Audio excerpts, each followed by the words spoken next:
अस्सलाम वालेकुम grade 10th बच्चों, आज हमारा टॉपिक है रिफ्रैक्शन ऑफ लाइट। ठीक है, अब रिफ्रैक्शन ऑफ लाइट क्या होती है? जिस तरह से साउंड वेव्स और हमारे पास जो वाटर वेव्स होती हैं वो रिफ्रैक्शन करती हैं, इसी तरह से हमारे पास लाइट वेव्स भी जो हैं ये रिफ्रैक्शन के प्रोसेस से गुजरती हैं। ठीक है, अच्छा जी, अब हमारे पास जो एग्जांपल हमें गिवन है, आपको पता है कि अगर हम एक वन एंड जो है पेंसिल का इस तरह से डिप कर दें वाटर में, तो आप जब उसको देखोगे ना तो वो आपको इस तरह से ना बेंट हुई हुई फील होगी। क्यों फील होगी वो इस तरह से? क्योंकि जो लाइट रेज़ हैं वो क्या है, जब वो एक मीडियम से दूसरे मीडियम में एंटर हो रही है, मतलब यहाँ पे मीडियम एयर है, यहाँ पे मीडियम वाटर है, तो क्या है कि वो क्या हो रही हैं कि वो बेंड हो रही हैं। ठीक है, और ये जो है ये प्रोसेस हमारे पास रिफ्रैक्शन में होता है। ठीक है, कि यही इसी प्रोसेस को, ये जो बेंडिंग होती है, इसी प्रोसेस को हम क्या कहते हैं? रिफ्रैक्शन कहते हैं। ठीक है, कि ये जो बेंडिंग ऑफ लाइट है ना, ये जब एक ट्रांसपेरेंट मीडियम से दूसरे ट्रांसपेरेंट मीडियम में एंटर होती है ना, तो ये जो बेंडिंग ऑफ लाइट है इसको हम कहते हैं रिफ्रैक्शन। ठीक है, अब रिफ्रैक्शन ऑफ लाइट जो है इसको हम एग्जांपल से हमें एक एग्जांपल दी हुई है, उसके थ्रू हम डिस्कस कर लेते हैं। ठीक है, अब देखो, सपोज़ करो यहाँ पे ना एक ना ग्लास रखा हुआ है। ठीक है, लेकिन दोनों जो आपने याद रखना है कि जो दोनों मीडियम्स आपने लेने हैं, दोनों के दोनों ट्रांसपेरेंट मीडियम होने चाहिए, ऐसे मीडियम होने चाहिए जिसमें से जो हमारी लाइट है वो पास कर सके।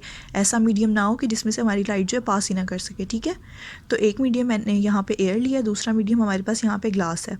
ठीक है, अब देखो यहाँ से इंसिडेंट रे आएगी। ठीक है, वो यहाँ पे हिट करेगी, जहाँ पे वो हिट करती है। ठीक है, उस पॉइंट के ऊपर आप नॉर्मल ड्रॉ कर लेते हो। ये हमने नॉर्मल ड्रॉ कर लिया। ठीक है, अब देखो, जब ये इंसिडेंट रे ने यहाँ पे हिट किया, ठीक है, यहाँ पे एयर थी, अब वो दूसरे मीडियम में एंटर होगी। जब ये दूसरे मीडियम में एंटर हुई है ना, तो क्या हुआ है कि यहाँ पे वो थोड़ी सी बेंट हो गई है।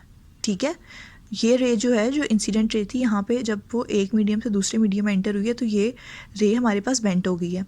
अब ये जो नॉर्मल और इंसिडेंट रे के दरमियान में जो एंगल बनेगा, ये एंगल ऑफ इंसिडेंस होगा, और वो एंगल जो आपके पास नॉर्मल में और रिफ्रैक्टेड रे में बनेगा, ये क्या होगा? आपके पास एंगल ऑफ रिफ्रैक्शन होगा।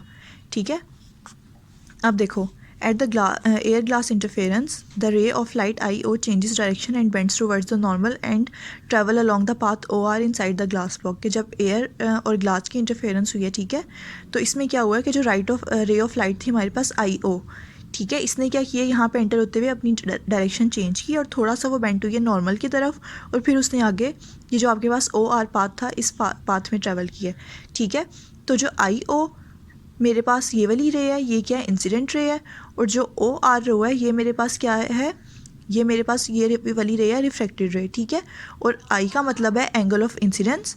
ठीक है, जो इंसिडेंट रे और नॉर्मल बना रहे हैं। ठीक है, और ये जो आर है, ये क्या है? एंगल ऑफ रिफ्लेक्शन है, जो नॉर्मल और रिफ्रैक्टेड रे बना रही हैं। ठीक है, अब नेक्स्ट आप देखो, अब जब ये यहाँ से रिफ्रैक्टेड रे जो है अब ये बाहर निकल रही है। ठीक है, फिर से ये क्या है कि एक मीडियम से दूसरे मीडियम में एंटर हो रही है, तो फिर ये क्या होगी? ये नॉर्मल से थोड़ी सी दूर बेंट हो जाएगी।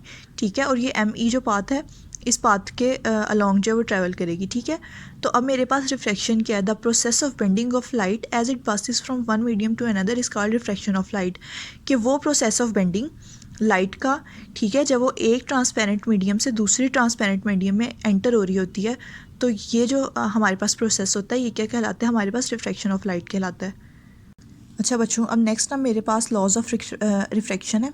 ठीक है, दो लॉज है मेरे पास रिफ्रैक्शन के। फर्स्ट लॉ है मेरे पास कि जो इंसिडेंट रे, रिफ्रैक्टेड रे और नॉर्मल, तीनों के तीनों जो हैं, और पॉइंट ऑफ इंसिडेंस पे, ये तीनों के तीनों क्या होते हैं? सेम प्लेन में लाई करते हैं। सेम प्लेन में लाई करने का मतलब है कि जो एक्स वाई एक्सिस होते हैं ना, इसी के दरमियान में हमारे पास इंसिडेंट रे भी, हमारा नॉर्मल भी और रिफ्लेक्टेड रे, तीनों के तीनों इसी प्लेन में लाई करेंगे, ये इस प्लेन से बाहर नहीं आएंगे।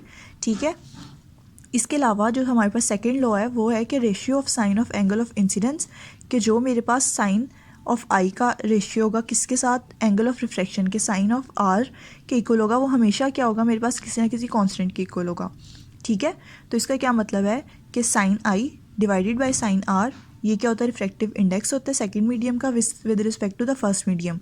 ठीक है, तो इसका मतलब क्या है कि sine I over sine R मेरे पास किसी ना किसी कांस्टेंट के इक्वल होगा। वो कांस्टेंट यहाँ पे हमने एन लेट किया हुआ है, और इसको हम स्नेल्स लॉ भी कहते हैं। ठीक है, ये short question, important short question है कि स्नेल्स लॉ क्या होता है। तो ये आपके पास इसकी डेफिनेशन होगी कि जो रेशियो आपके पास होती है between the sine of angle of incidence and sine of angle of refraction is equal to constant, this is called Snell's law.